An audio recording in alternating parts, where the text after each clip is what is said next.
हाँ जी दोस्तों, good evening. हमने कल पढ़े थे हिंदुओं के त्यौहार एवं मेले। उसमें पढ़ लिया था हमने श्रावण महीना, और उस श्रावण महीने के बाद हम आज स्टार्ट करेंगे भाद्रपद। अगला महीना पढ़ेंगे हम भाद्रपद। तो आज आप हेडिंग डालें भाद्रपद। जो भाद्रपद महीना होता है वो हिंदुओं के महीने में सबसे बड़ा महीना आता है भाद्रपद। सबसे ज़्यादा त्यौहार, सबसे ज़्यादा मेले इसी महीने में आते हैं, और पेपर में भी ज़्यादातर क्वेश्चन भाद्रपद महीने से पूछने की कोशिश करते हैं। ज़्यादातर इसी में से क्वेश्चन पूछे जाते हैं। ये नहीं कि दूसरे वाले इम्पोर्टेंट नहीं है, लेकिन उन्हीं में से पूछते हैं, लेकिन इनमें से पेपर में आने का ज़्यादा चांस रहता है, इसीलिए इसको आप अच्छे से याद करें। तो आज हम स्टार्ट कर रहे हैं भाद्रपद महीना। इसको आप दो भागों में डिवाइड कर ले, कृष्ण पक्ष और शुक्ल पक्ष। कृष्ण पक्ष मतलब अंधेरी रात, शुक्ल पक्ष मतलब चांदनी रात। तो शुक्ल पक्ष में पहला जो त्योहार आता है वो त्योहार आता है तृतीया। और तृतीया को क्या बोला जाता है?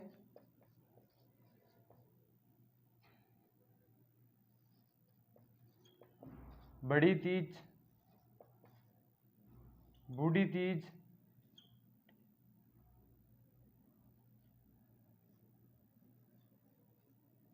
कजली तीज और सातुड़ी तीज।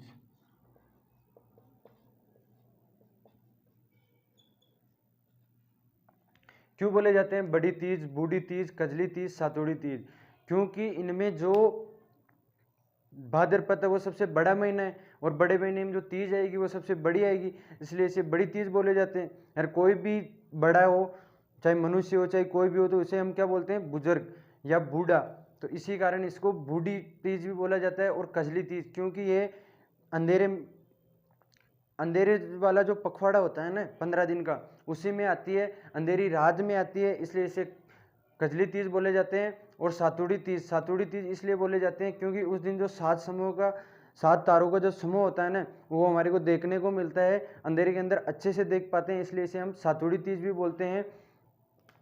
और इस दिन यह कहाँ की प्रसिद्ध है? तृतीया, बड़ी तृतीया मतलब बड़ी तीज या बूढ़ी तीज, कजली तीज या सातुड़ी तीज, यह है बूंदी की प्रसिद्ध है। कहाँ की प्रसिद्ध है? बूंदी की प्रसिद्ध, बूंदी की प्रसिद्ध है। और इस दिन महिलाएं किसकी पूजा करते हैं? चांद, नीम और रोहिणी, इनकी महिलाएं पूजा करती है। उसके बाद में तृतीया के बाद में कौन सा त्योहार आएगा? षष्ठी। कौन सा त्योहार आएगा? षष्ठी। षष्ठी के दिन क्या मनाए जाते हैं? ऊब छठ या हल छठ, इनको दो नामों से जाना जाता है, ऊब छठ या हल छठ। इस दिन बलराम जयंती मनाई जाती है। कौन सी जयंती मनाई जाती है? बलराम जयंती। षष्ठी के दिन ऊब छठ या हल छठ, इस दिन बलराम जयंती मनाई जाती है। उसके बाद में जो अगला त्योहार आता है वो आती है अष्टमी।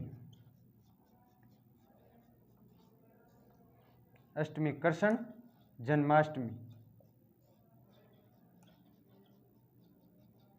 और जो कृष्ण जन्माष्टमी आती है उस दिन एक मेला लगता है, श्रीनाथ जी का मेला। श्रीनाथ जी का मेला। और नाथ मतलब नाथ द्वार। और नाथ द्वार तो आप सबको पता ही होगा कि कहाँ पड़ता है? राजसमंद के अंदर नाथ द्वार पड़ता है। कहाँ पड़ता है नाथ द्वार? राजसमंद के अंदर। इसके बाद में हम अगले त्योहार पढ़ेंगे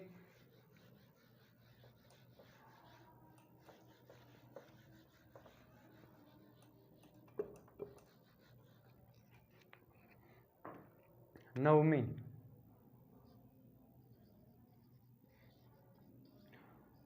इसको क्या बोलते हैं? गोगा नवमी। क्या बोलते हैं? गोगा नवमी। इसको क्या बोला जाता है? गोगा नवमी। इस दिन जो किसान होता है वो अपने हल के 9 गांठ वाली राखी बांधता है। किसान के द्वारा अपने हल पर 9 गांठ वाली राखी बांधी जाती है। उसके बाद में इसके जो मेले लगते हैं वो कहाँ कहाँ लगते हैं?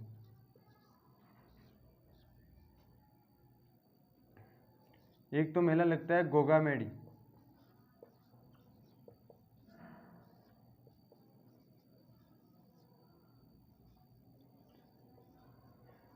एक तो लगता है हनुमानगढ़, गोगामेड़ी हनुमानगढ़, और एक जो मेला लगता है वो लगता है ददरेवा चूरू के अंदर।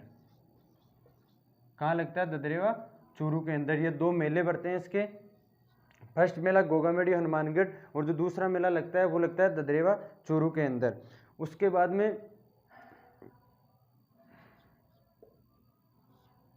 बारस या द्वादशी भी बोल सकते हैं इसको।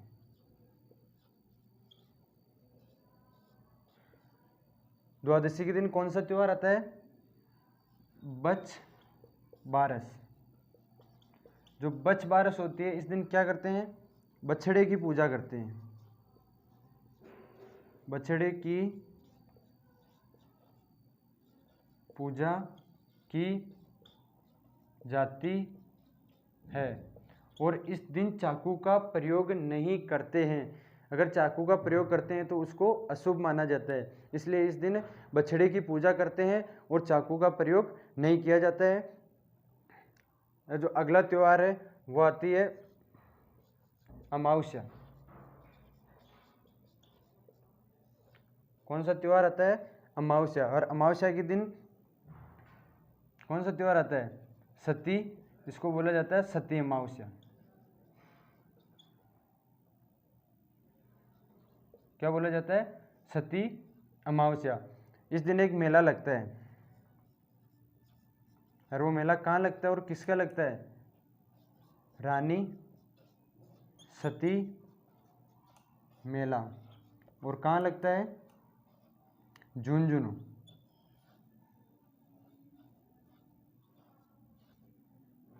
जो रानी सती मेला लगता है वो लगता है हमारे झुंझुनू के अंदर। जो कृष्ण पक्ष है, भाद्रपद के जो कृष्ण पक्ष है वो हमारे समाप्त हो गए हैं। उसमें एक तो तीज आती है, एक षष्ठी आती है, एक अष्टमी आती है, एक नवमी आती है, एक द्वादशी आती है जिसे हम बारस बोल सकते हैं, और एक अमावस्या आती है। उसके बाद में हम स्टार्ट करेंगे हमारे शुक्ल पक्ष। क्या स्टार्ट करेंगे? शुक्ल पक्ष। शुक्ल पक्ष में कौन कौन से त्यौहार आते हैं? उसमें सबसे पहले त्यौहार आता है द्वितीया। जो सबसे पहले त्यौहार आता है वो आता है द्वितीया, और द्वितीया के दिन हमारे क्या आता है? बाबेरी बीज, इसको बोला जाता है बाबेरी बीज। रामदेव जयंती।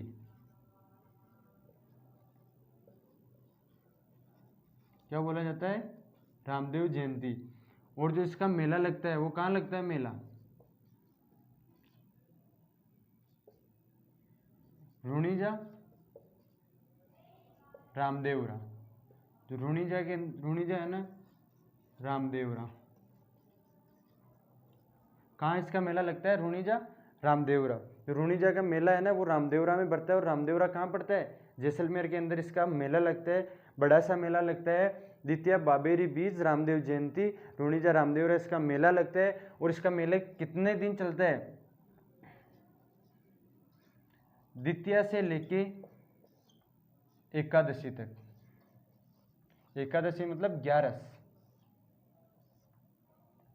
दसवीं के बाद में बोले जाते हैं एकादशी। तो एकादशी को हम क्या कहते हैं? 11। दूध से लेके 11 तक जो रामदेव जी का मेला है वो दूध से लेके 11 तक, मतलब द्वितीया से लेके 11 एकादशी तक इसका मेला चलता है।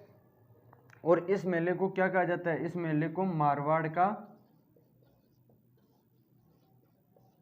कुंभ कहा जाता है। इस मेले को क्या कहा जाता है? मारवाड़ का कुंभ कहा जाता है। इसके बाद में जो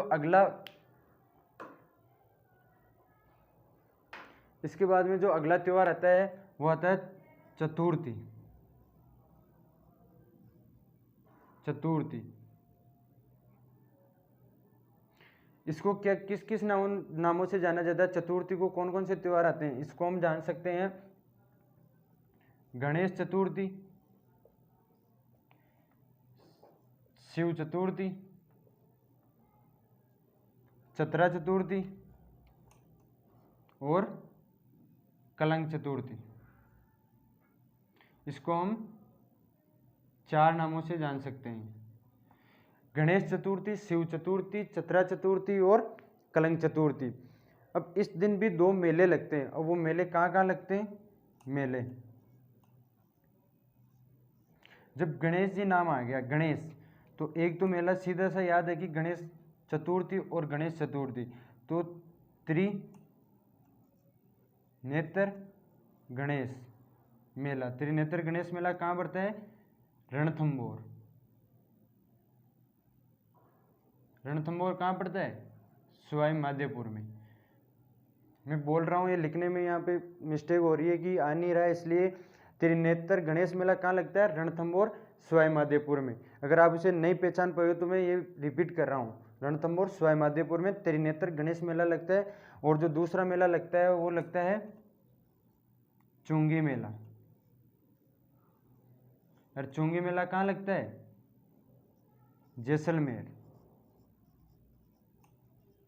जो चुंगी मेला लगता है वो लगता है हमारे जैसलमेर के अंदर। 2 मेले, त्रिनेत्र गणेश मेला रणथंभौर सवाई माधोपुर और चुंगी मेला जैसलमेर में लगता है।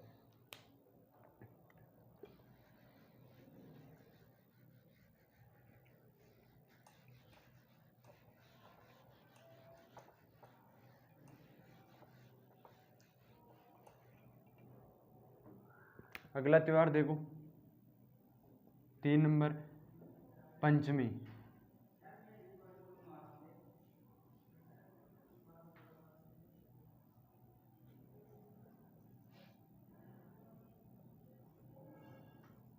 ऋषि पंचमी, इस दिन किसकी पूजा की जाती है? सप्त ऋषि की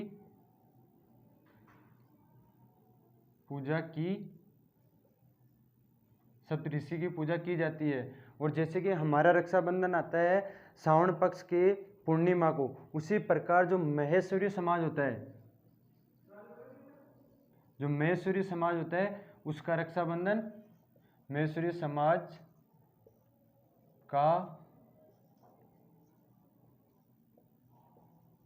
जो महेश्वरी समाज का जो रक्षाबंधन आता है वो भाद्रपद के शुक्ल पक्ष की पंचमी को मनाया जाता है, महेश्वरी समाज का रक्षाबंधन। इस दिन भी 2 मेले लगते हैं।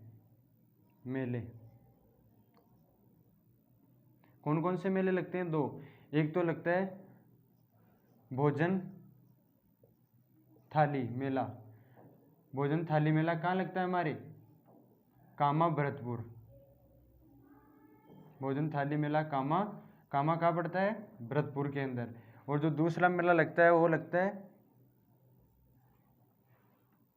हरिराम जी का मेला, हरिराम जी का मेला। और हरिराम जी का मेला कहाँ पड़ता है? जोरडा, नागौर। जोरडा जो जगह है वो नागौर के अंदर आती है। तो इस दिन भी 2 मेले लगते हैं, भोजन थाली मेला कामा भरतपुर और हरिराम जी का मेला जोरडा नागौर। इसके बाद में हम अगला त्योहार पढ़ेंगे।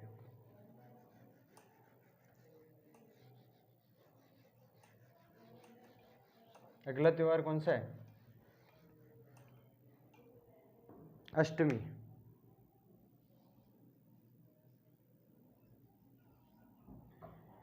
कृष्ण पक्ष में हमारे आई थी कृष्ण जन्माष्टमी, और शुक्ल पक्ष में आएगी राधा अष्टमी। और इस दिन जो सलेमबाबाद पड़ता है किशनगढ़ अजमेर के अंदर, सलेमबाबाद पड़ता है किशनगढ़ अजमेर के अंदर, जो सलेमाबाद में निम्बारक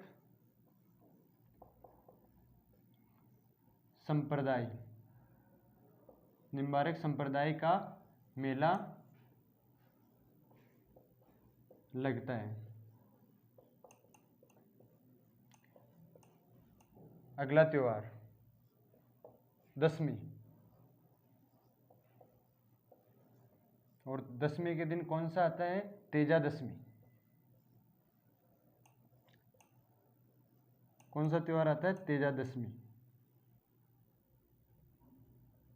और तेजादशमी के दिन 2 मेले लगते हैं, अच्छे से मेले लगते हैं। वो कहाँ कहाँ लगते हैं? फर्स्ट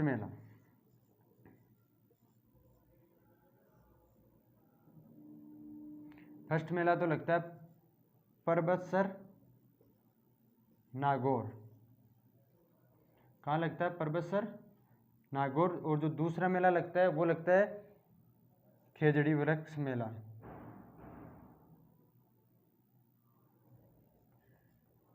खेजड़ी वृक्ष मेला जो कहाँ लगता है? हमारे जोधपुर के अंदर।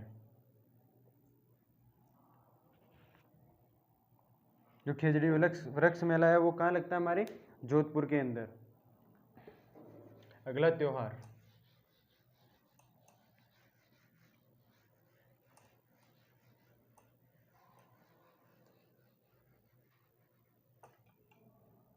एकादशी।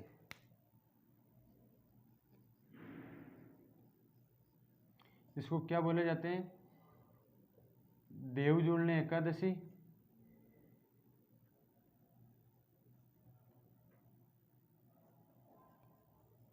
देव जुड़नी एकादशी।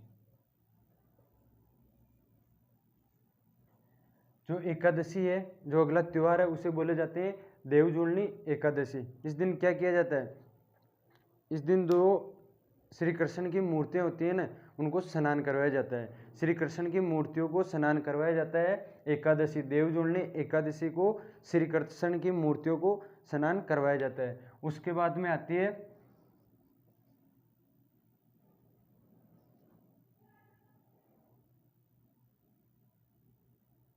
चतुर्दशी।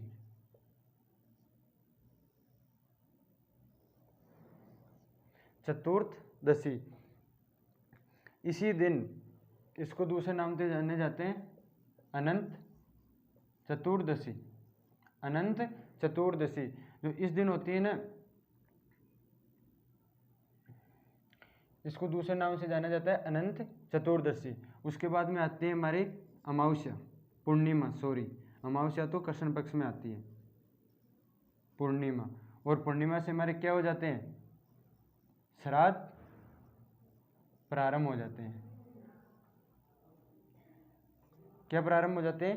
पूर्णिमा से हमारे श्राद्ध प्रारंभ हो जाते हैं। इसी प्रकार हमारे जो भाद्रपद है उसके सारे त्योहार और सारे मेले हमारे समाप्त हो रहे हैं। और उसके बाद में मैं आपको कल एक चीज़ बताना भूल गया था, बात बताना भूल गया कि जो श्रावण पक्ष में जो अमावस को जो 3 मेले लगते हैं, फतेह सागर झील मेला, उसके बाद में बूढ़ा जोड़ मेला, और एक तीसरा मेला बताया था मैं आपको, मांगलियावास अजमेर में लगता है।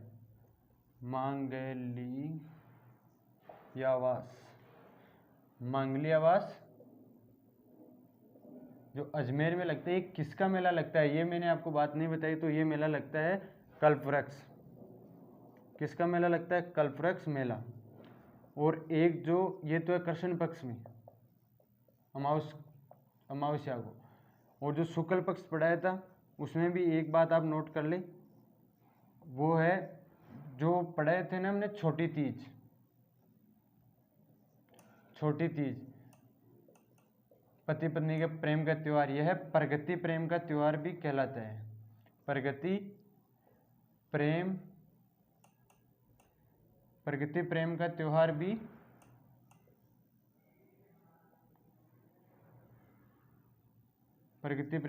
भी कहलाता है। तो हमारे भाद्रपद समाप्त हो गया है।